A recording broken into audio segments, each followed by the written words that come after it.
মুসলমানের জীবনে একদম রাষ্ট্রীয় পর্যায় থেকে শুরু করে রাষ্ট্র কি করে চলবে ওই পর্যায় থেকে শুরু করে একদম ব্যক্তি জীবন, এমনকি একজন ব্যক্তির একটা জোতার ফিতা ছিঁড়ে গেলে সেটাও রাসূল সাল্লাল্লাহু আলাইহি সাল্লাম বলে দিয়েছেন কি করতে হবে, বলেছেন আল্লাহর কাছে চাও।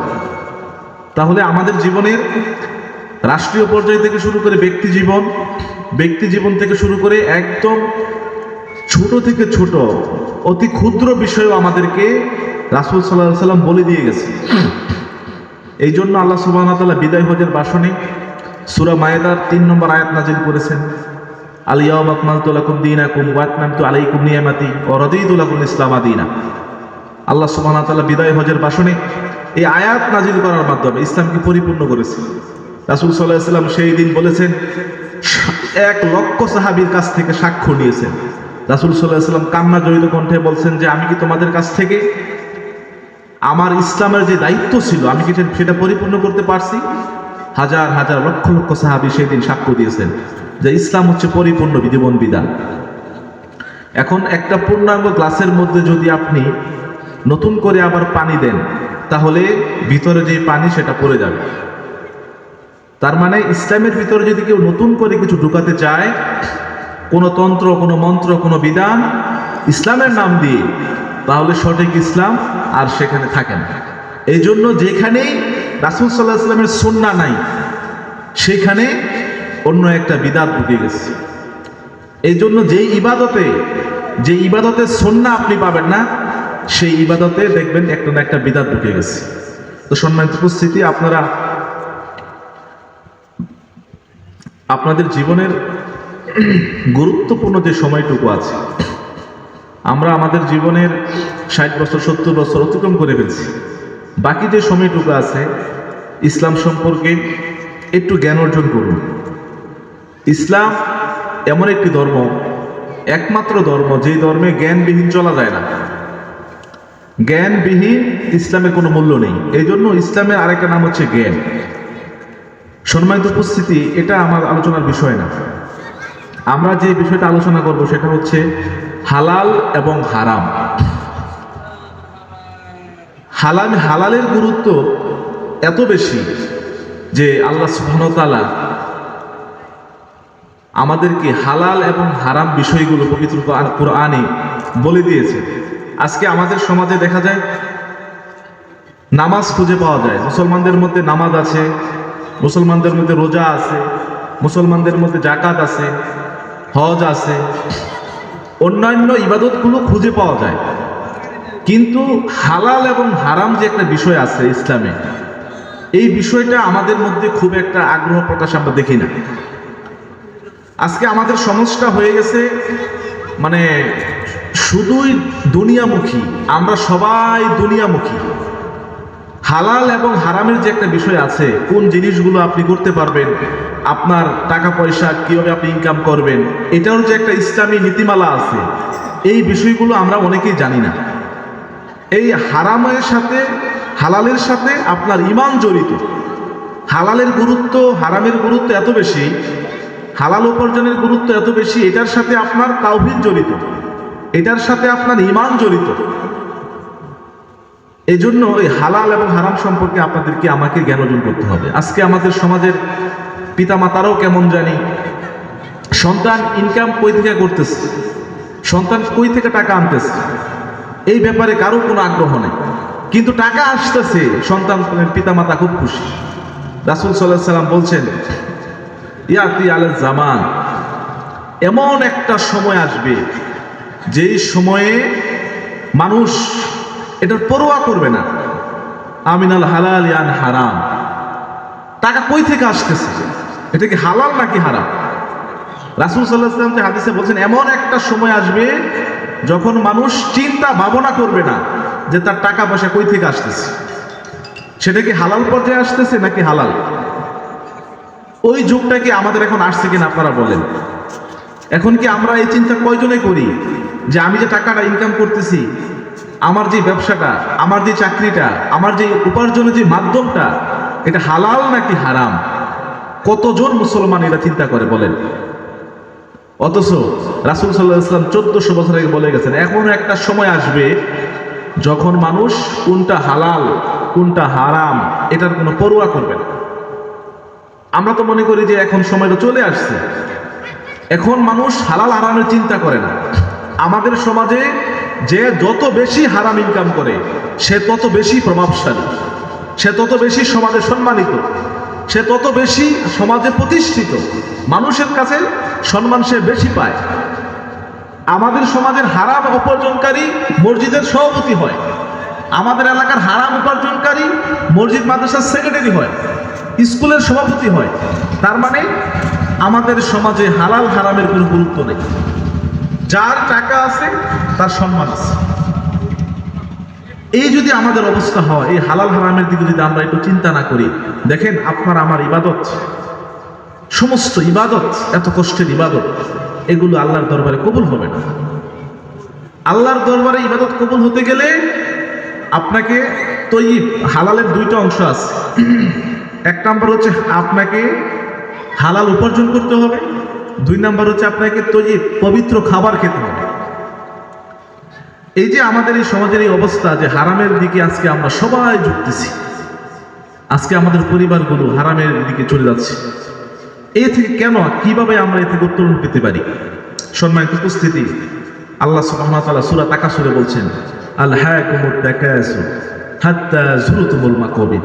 প্রাচুর্যের প্রতিযোগিতা তোমাদেরকে এমন ভাবে লিপ্ত করছে, দুনিয়ার আকাঙ্ক্ষা, দুনিয়ার টাকা পয়সা, দুনিয়ার ধন সম্পদ আমাদেরকে এমন ভাবে আকর্ষণ করে, একমাত্র কবরের মাটি ব্যতীত এই আকাঙ্ক্ষা, এই চাহিদা আমার শেষ হবে না। তাহলে এই যে আমাদের আকাঙ্ক্ষা, এ থেকে আমরা কি করে মুক্তি পেতে পারি? দুনিয়াতে চলতে গেলে তো আমাদের টাকা পয়সা প্রয়োজন, আমরা তো দেখতে পাচ্ছি। দুনিয়াতে চলতে গেলে আমাদের টাকা পয়সা লাগে, ধন সম্পদ লাগে, কিন্তু সেটা হালাল হবে নাকি হারাম হবে এটা আমরা কতজন ভাবি? আল্লাহ সুবহানাহু ওয়া তাআলা পবিত্র কুরআনে সুদের ব্যাপারে যখন আয়াত নাজিল করছেন, যখন মদের ব্যাপারে আয়াত নাজিল করছেন, অনেকগুলো স্টেজ বাই স্টেজ নাজিল করছেন। যেমন মদের ব্যাপারে যখন আয়াত নাজিল করছেন, তখন আল্লাহ সুবহানাহু ওয়া তাআলা 3 বার এটাকে হারাম করছেন। যখন সুদের ব্যাপারে নাজিল করছেন, তখন 5 বার এটাকে হারাম করছেন। এটা থেকে আমরা বুঝতে পারি যে এই হারাম বিষয়গুলো আমাদের আগে থেকেই সমাজে প্রতিষ্ঠিত ছিল এবং এগুলো মানুষ সহজে ছাড়তে পারে না। এই হারাম এবং হালালের সাথে যে রিলেশন আমাদের, এটা নিয়ে যদি আমরা চলতে থাকি তাহলে কি হবে? আজকে দেখবেন আমাদের সমাজের মানুষের টাকার অভাব নাই। আপনি এমন মানুষ খুঁজে পাবেন না যে মানুষের টাকার অভাব। কোন টাকার অভাব? বিলাসিতা করার টাকার অভাব। তার মানে সে 5 তলা বাড়ি করতে পারতেছে না, সন্তানকে একটা ভালো স্কুলে ভর্তি করাতে পারতেছে না, সন্তানের যে উচ্চ বিলাসী আকাঙ্ক্ষা এগুলো সে পূরণ করতে পারতেছে না। এগুলোর অভাব হচ্ছে আজকে আমাদের সমাজে। কিন্তু 3 বেলা খাবারের যে অভাব, এই অভাবটা আজকে আমাদের সমাজে নাই বললেই চলে। এই হারাম ইনকাম যদি আমরা করি, দেখবেন আজকে আমাদের প্রায় অভিভাবক যারা আছে, যারা গার্ডিয়ান আছে, প্রায় মানুষেরই একটা অভিযোগ, সন্তান আমার কথা শোনে না, আমার ছেলে মেয়ে আমার কথা শোনে না, আমার স্ত্রী, আমার সন্তান কথা শোনে না। এত টাকা ইনকাম করি, সমাজে আমি কোনো প্রতিষ্ঠিত হতে পারলাম না, মনে কোনো সুখ নাই, শান্তি নাই, অন্তরে কোনো প্রশান্তি নাই।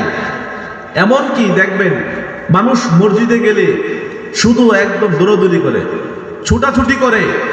মসজিদে গেলেন আপনার অন্তরটা একেবারে অস্থির হয়ে যায়, কখন আপনি মসজিদ থেকে বের হবেন। আপনি আপনার ইবাদতে কোনো স্বাদ পান না, আপনি আপনার ইবাদতে কোনো মজা পান না। এগুলো কেন হয় কখনো চিন্তা করছেন? মানুষের অন্তরে শান্তি আসে না কেন? আপনার সন্তান কথা শুনে না কেন? আপনার স্ত্রী কথা শুনে না কেন? আপনার অন্তরে ইবাদতের স্বাদ পান না কেন?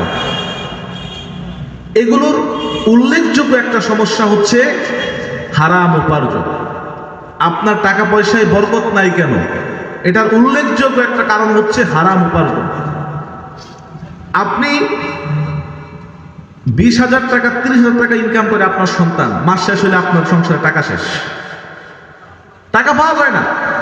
আর একটা হালাল উপার্জনকারী ব্যক্তি 5,000 6,000 টাকা ইনকাম করে, মাস শেষে তার টাকা থাকে। একটা, আপনারা এটা কেমন শোনা যায়, একটা হুজুরের বেতন আমাদের সমাজে 5,000 6,000 8,000 টাকা হয়। দেখবেন হুজুরের প্রত্যেকটা দিন জামা ইস্ত্রি করা থাকে, কারণ তার একটা হালাল ইনকাম। হালাল ইনকামে আল্লাহর পক্ষ থেকে বরকত আসে। আর আপনার সন্তান লাখ টাকা ইনকাম করে, 40,000 50,000 টাকা ইনকাম করে, আপনার অভাব শেষ হয় না, আপনার ঋণ শেষ হয় না, আপনার দারিদ্রতা শেষ হয় না, কারণ আপনি হারামে লিপ্ত। সম্মানিত উপস্থিতি, সময় কম। হারামের ব্যাপারে আল্লাহ সুবহানাহু ওয়া তাআলা পবিত্র কুরআনে সূরা বাকারার 168 নম্বর আয়াত, আল্লাহ সুবহানাহু ওয়া তাআলা বলছেন ইয়া আইয়ুহান নাস। দেখেন আল্লাহ সুবহানাহু ওয়া তাআলা তিনটা কথা বলছেন। এক নম্বরে বলছেন ইয়া আইয়ুহান নাস, এটা সূরা বাকারার 168 নম্বর আয়াত। সূরা বাকারার 172 বলছেন ইয়া আইয়ুহাল্লাযিনা আমানু, এবং সূরা মুমিনুনের মধ্যে বলছেন ইয়া আইয়ুহার রাসূল। এই তিনটা আয়াতে আল্লাহ সুবহানাহু ওয়া তাআলা আমাদের উপার্জনের ব্যাপারে, সে একটা সাধারণ মানুষের উপার্জন কি হবে, আপনি আমি কি উপার্জন করব, এটা বলছেন প্রথমে। সূরা বাকারার 172 বলছেন ঈমানদারকে আল্লাহ সুবহানাহু ওয়া তাআলা বলছেন যে তোমরা তোমাদের দুনিয়াতে কিভাবে চলবা, এবং শেষে বলছেন আমাদের নবী রাসূলদেরকে আল্লাহ সুবহানাহু ওয়া তাআলা বলছেন। সূরা বাকারার 168 বলছেন ইয়া আইয়ুহান নাস কুলু মিম্মা ফিল আরদি হালালান তাইয়্যিবা। আল্লাহ সুবহানাহু ওয়া তাআলা বলছেন এ মানুষ সকল, তোমরা জমিনে থেকে যা হালাল, যা পবিত্র, হালালান তাইয়্যিবান, তা তোমরা উপার্জন করো, আহার করো, প্রাণ করো। এখানে হালালান এবং তাইয়্যিবান দুইটা শব্দ আল্লাহ বলছেন। এই দুইটা শব্দের তাফসিরে যদি আপনি একটু দেখেন, হালালান শব্দ এক জিনিস আর তাইয়্যিবান শব্দটা এক জিনিস। অনেক পৃথিবীতে অনেক কিছু আছে হালাল, কিন্তু তাইয়্যিব না। কেমন? আপনার সন্তান ঘুষ খেয়ে দুর্নীতি করে 1 লক্ষ টাকা ইনকাম করছে, এই 1 লক্ষ টাকা দিয়ে বাজার থেকে মাছ কিনে আনছে, এই মাছ আপনি খেলেন, খাবারটা তো তাইয়্যিব, পবিত্র খাবার, কিন্তু আপনার সন্তানের টাকাটা হালাল না, এই জন্য এই খাবারটা খাওয়া যাবে না। আবার খাবারটা তাইয়্যিব বা খাবারটা হচ্ছে হালাল, কিন্তু ইনকামটা হচ্ছে হারাম, তাহলে এটাও খাওয়া যাবে না। তাওহীদের সাথে যে হালাল হারামের সম্পর্ক আছে এটা একটু বুঝেন। তাওহীদের সাথে হালাল এবং হারামের সম্পর্ক আছে, ঈমানের সাথে হালাল এবং হারামের সম্পর্ক আছে। কেমন? তাওহীদের রুকন হচ্ছে দুইটা, একটা হচ্ছে খালক, একটা হচ্ছে আল্লাহর সৃষ্টি, এটা একটা রুকন। আরেকটা রুকন হচ্ছে আমর, আল্লাহর আদেশ। আল্লাহ সুবহানাহু ওয়া তাআলা এই পৃথিবীতে সবকিছু সৃষ্টি করছেন, এটা হচ্ছে ফিতরাত। এটা আল্লাহ সুবহানাহু ওয়া তাআলা পবিত্র কুরআনে অনেক আয়াতে বলেছেন। এবং আরেকটা হচ্ছে আল্লাহর আদেশ। এই দুইটা হচ্ছে রুবুবিয়াতের দুইটা রুকন। আর এই রুবুবিয়াতের দুইটা রুকন হচ্ছে খালক এবং আমর। আর এই আমরের দুইটা রুকন হচ্ছে আল্লাহ সুবহানাহু ওয়া তাআলা পৃথিবীতে কোনো কিছু সৃষ্টি করেন, একটা হচ্ছে প্রাকৃতিকগত আদেশ, আর একটা হচ্ছে আপনার শরীয়তগত আদেশ। প্রাকৃতিকগত আদেশ কোনটা? আপনি বড় হচ্ছেন, বড় হওয়ার পাশাপাশি আপনার দাড়ি হচ্ছে, দাড়ি পেকে যাচ্ছে, এগুলো আপনি চাইলেই বন্ধ করতে পারবেন না। আপনি ছোট ছিলেন, বড় হয়েছেন, এটা হচ্ছে আল্লাহর ফিতরাতগত আদেশ। এটা আপনি মন চাইলেও মানতে হবে, না চাইলেও মানতে হবে। আরেকটা হচ্ছে আল্লাহ সুবহানাহু ওয়া তাআলার শরীয়তগত আদেশ, হালাল খাওয়া, হালাল উপার্জন, পবিত্র খাওয়া, সালাত কায়েম করা, নামাজ পড়া, এগুলো আপনাকে ক্ষমতা দেওয়া আছে। আপনি চাইলে করতে পারেন, না চাইলে নাও করতে পারেন। কিন্তু যদি না করেন আপনার ইবাদত কবুল হবে না। ইবাদত আল্লাহ সুবহানাহু ওয়া তাআলার কবুলের মৌলিক দুইটা শর্ত আছে। কোন কোন উলামায়ে কেরাম আরেকটা শর্ত অ্যাড করছেন। ইবাদত কবুলের মৌলিক 1 নম্বর শর্ত হচ্ছে ইখলাস, একমাত্র আল্লাহর জন্য করতে হবে। ওমা উমিরু ইল্লা লিয়াবুদুল্লাহা মুখলিসিনা লাহুদ্দিন। আপনার আমার জীবনের সমস্ত প্রকার ইবাদত একমাত্র আল্লাহর জন্য করতে হবে, তাহলে আপনার ইবাদত কবুল হবে। 2 নাম্বার হচ্ছে একমাত্র রাসূল সাল্লাল্লাহু আলাইহি সাল্লামের ইত্তেবা, রাসূল সাল্লাল্লাহু আলাইহি সাল্লামের অনুসরণ মতো করতে হবে। রাসূল সাল্লাল্লাহু আলাইহি সাল্লাম আমাদেরকে যেইভাবে শিখিয়ে গেছেন ঠিক সেইভাবেই করতে হবে। আর ইবাদত কবুলের আরেকটা শর্ত হচ্ছে হালাল উপার্জন। রাসূল সাল্লাল্লাহু আলাইহি ওয়াসাল্লাম হাদিসে বলছেন, এক ব্যক্তি সফরে বের হয়েছেন, এমন অবস্থায় তিনি ছিলেন যে অবস্থায় তিনি মরুভূমির দিকে যাচ্ছেন, তিনি ঘুমিয়ে গেছেন। ঘুম থেকে উঠে দেখেন যে তার ঘোড়াটা, তার বাহনটা হারিয়ে গেছে। তখন তিনি আল্লাহর কাছে কান্নাকাটি করতেছেন, আল্লাহ এই কঠিন মুহূর্তে আপনি আমাকে এই বিপদ থেকে রক্ষা করুন। তখন ওই হাদিসে বলা হচ্ছে যে কিভাবে তার দোয়াটা কবুল হবে। এক নাম্বার, সে যে জামা কাপড় পরে আছে সেটা হারাম। দুই নাম্বার, সে যে খাবার খাইছে সেটা হারাম। তিন নাম্বার, তার যে রক্ত মাংস যে শরীরের তৈরি হয়েছে এটা হারাম টাকা দিয়ে তৈরি হয়েছে। সুতরাং তার এই দোয়া আল্লাহর দরবারে কবুল হবে না। আল্লাহ সুবহানাহু ওয়া তাআলা হাদিসে রাসূল সাল্লাল্লাহু আলাইহি ওয়াসাল্লাম বলছেন, ইন্নাল্লাহা তাইয়্যিব লা ইয়াকবালু ইল্লা তাইয়্যিবা। আল্লাহ সুবহানাহু ওয়া তাআলা পবিত্র, এটা হাদিসে কুরসি। আল্লাহ সুবহানাহু ওয়া তাআলা বলছেন যে আল্লাহ সুবহানাহু ওয়া তাআলা পবিত্র, তিনি পবিত্র ছাড়া কোনো কিছু কবুল করেন না। তাহলে আজকে আমাদের যে অবস্থা, আমাদের মুরব্বীরা, আমাদের সমাজের মুসলমানরা, 90% এই মুসলমানের দেশে নামাজ আছে, রোজা আছে, হজ আছে, যাকাত আছে, কিন্তু হালাল উপার্জন নাই। হালাল উপার্জনের খুবই দুর্ভিক্ষ চলতেছে আমাদের দেশে। আজকে আমাদের দেশে দুর্নীতি চ্যাম্পিয়ন হয়। আজকে আমাদের দেশে দুর্নীতির জন্য যুদ্ধ ঘোষণা করা আছে, কিন্তু দুর্নীতি বন্ধ হচ্ছে না। মানুষের ভিতরে আল্লাহর ভয় নেই, মানুষের ভিতরে আল্লাহর যে ভয় এটা নেই, যার কারণে এই হালাল হারামের এই বিস্তার আজকে আমাদের সমাজে।